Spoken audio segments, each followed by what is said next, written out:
बहुत पुरानी बात है। एक जंगल में एक गुरुकुल था जिसमें बहुत सारे शिष्य पढ़ने आते थे। एक बार की बात है, गुरुजी सभी को पढ़ा रहे थे, मगर उनमें एक विद्यार्थी ऐसा था जिसे बार बार समझाने पर भी समझ में नहीं आ रहा था।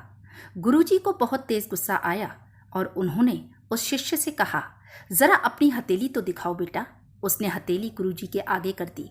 हथेली देखकर गुरुजी बोले, बेटा तुम घर चले जाओ, आश्रम में रहकर अपना समय व्यर्थ मत करो, तुम्हारे भाग्य में विद्या नहीं है। शिष्य ने पूछा, क्यों गुरुजी? गुरुजी ने कहा, तुम्हारे हाथ में विद्या की रेखा ही नहीं है।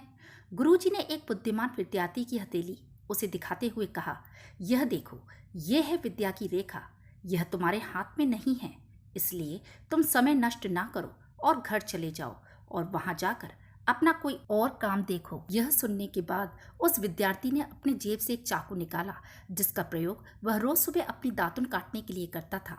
उस चाकू से उसने अपनी हाथ में एक गहरी लकीर बना दी। हाथ से खून बहने लगा। तब वह गुरुजी से बोला, देखिए गुरुजी, मैंने अपने हाथ में विद्या की रेखा बना ली है।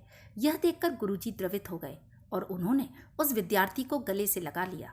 गुरुजी बोले, बेटा तुम्हें विद्या सीखने से कोई ताकत नहीं रोक सकती है। दृढ़ निश्चय और परिश्रम हाथ की रेखाओं को भी बदल देता है। दोस्तों, वह विद्यार्थी आगे चलकर महर्षि पाणिनि के नाम से प्रसिद्ध हुए, जिसने विश्व प्रसिद्ध व्याकरण अष्टाध्यायी की रचना की थी।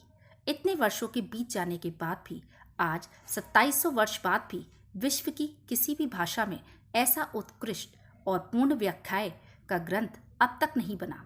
इस कहानी की शिक्षा ये है कि लोग चाहे जो भी बोलें, हम हर एक को गलत साबित करते हुए अपनी लगन और कठिन परिश्रम के दम पर जो चाहें वो सब कुछ अवश्य हासिल कर सकते हैं। प्रिय दोस्तों, वीडियो पसंद आए तो लाइक, शेयर, सब्सक्राइब और कमेंट करना बिल्कुल भी न भूलें।